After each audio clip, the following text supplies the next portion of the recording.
Author's POV. Story start with our main female lead Hwan, the orphaned girl, with her angelic face and innocent, beautiful big heart.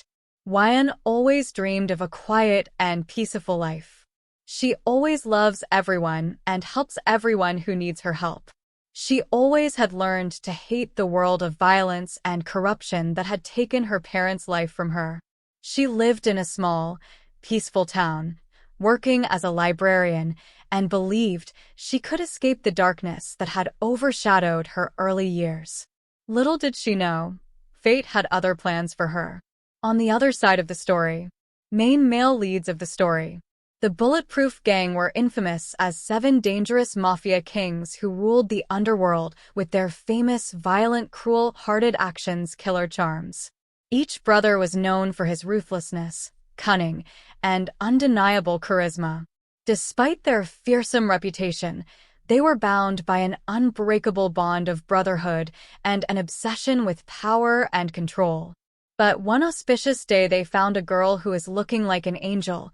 They think she is directly coming from heaven for them, an innocent, brave, and true-spoken girl, Hwan. One by one they become obsessed with her at first sight. Their obsessive love and possession grew more dangerous day by day, as they found themselves enchanted by the same girl named Hwan. Their obsession began increasing enough. Jin, the eldest, had noticed her first. His heart, usually hardened by years of crime, but become softened at the sight of her delicate beauty and the way she carried herself with cheerfulness and mischievous, energetic personality. She goes to the library because she worked there as librarian. He began to go to the library frequently so he could see her, and began finding excuses to be near her, to hear her voice, and to see her smile. It wasn't long before his brothers noticed his distracting behavior, and out of curiosity, they followed him. As they followed him, they found that girl, and each brother fell under her spell in his own way. Job admired her kindness, something he had rarely seen in his world. Namjoon was drawn to her intelligence, fascinated by her love of books and the wisdom she carried. Suga, who had always hidden his emotions behind a tough exterior, found himself yearning for her gentle touch. The twins, Taeyong and Jimin, were captivated by her innocence, something they had lost long ago. Even the youngest, Jungkook, felt a protective urge he had never experienced before. The brothers knew they couldn't just approach her like any other conquest. Hwan was different for any other girl. She despised everything they represented towards her. To win her, they needed to be patient, so they disguised their true natures and to present themselves as something other than what they were. They began to pursue her subtly, helping her in small ways, earning her trust bit by bit. Eldest brother, Jin would fix her leaky faucet and sometimes make some homemade cookies with his own hands and give it to her as a friendship gift as she accepted it with lots of love. Job would leave flowers at her doorstep and make funny faces to make her happy whenever she is sad. Namjoon would engage her in deep conversations about literature. Each act was designed to weave them deeper into her life, to create a little place in her heart and make it more big in passing days from which she could fall in love with them. On the other side, Hwan, unaware of their true identities, she found herself increasingly surrounded by the 7 mafia brothers. Their charm and devotion were overwhelming, and despite her instincts, that are telling her constantly that they are dangerous and she has to stay away from them, she shrugged that all and she began to let down her guard. She began to laugh at their jokes, accepted their help, and enjoyed their company. Their presence became a comforting constant in her life. But as their obsession grew, so did their possessiveness towards her.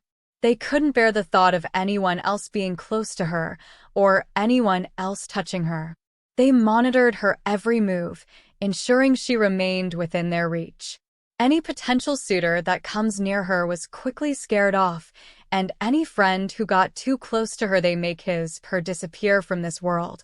They kill them or make them horrified at that extent that she don't even come near her or even think about her.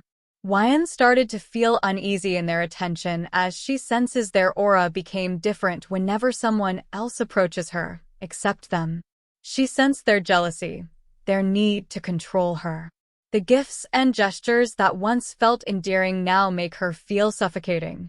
She tried to distance herself from them, but it was too late for that. The brothers had grasped her in their love cage too tightly, and every attempt of her to break free from their love cage only made the cage tighter for her. One evening, as the sun set over the town, Hwan found herself alone in her small apartment, surrounded by the silence that had once been made her soul in peace, but now not even this makes her feel peace in her heart as her emotions were overflowing, she always thinking about them all along these months. She knows that they are dangerous for her, but still she is thinking about them. She has tried several times to hide her feelings so that she doesn't feel anything for them, but she always fails to tell her heart that she doesn't love them. The truth is she fell for their caring nature and their protectiveness, their unconditional love for her.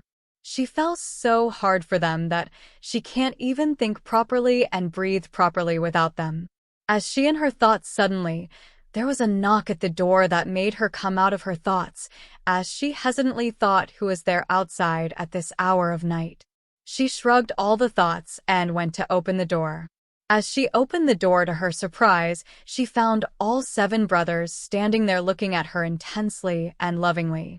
First she thinks what they all are doing there at this hour, then she unknowingly looks into their eyes.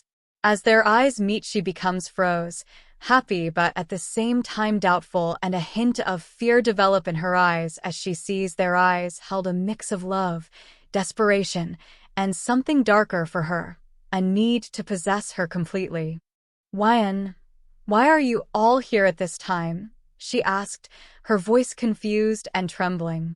Jungkook stepped forward, his gaze intense. We love you, Hwan. More than you can even imagine or even think in your dreams. We need you to be with us only and forever. Hwan, but it's difficult for me.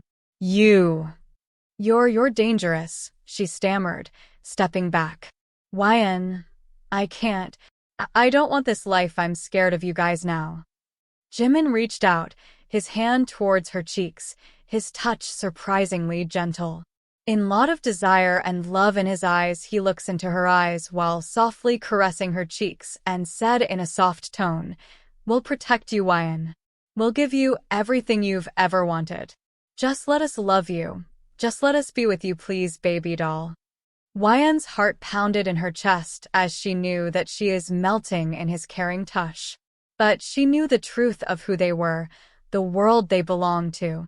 But she also saw the genuine affection in their eyes, the promise of a life where she would never be alone again. It was a trap, but it was wrapped in the disguise of love and devotion. Against her better judgment, she nodded, a tear slipping down her cheek. Okay, but please don't hurt me ever or lie to me ever. After listening that the brothers become so much happy and come closer to her as they group hugged her tightly and surrounded her with love, obsession, and desire in their heart for her, their presence overwhelming but comforting in its own twisted way. They had her now, bound by their love, obsession, and the unbreakable chains of their need and possession. Hwan had fallen into their cage, a gilded prison from which she would never escape. She was theirs baby doll, and will be forever. And as the door closed behind them, Hwan knew that there was no going back. While she had lost her freedom, but she had gained something else, a place in their hearts that they never ever give to anyone else except her, no matter how dark those hearts might be. But the love she has for them is not letting her go away. But at all odds she chose and accepted them all with their all flaws and with all her heart. As she makes a life-changing decision, is that makes her regret? Or she changed them into a good person?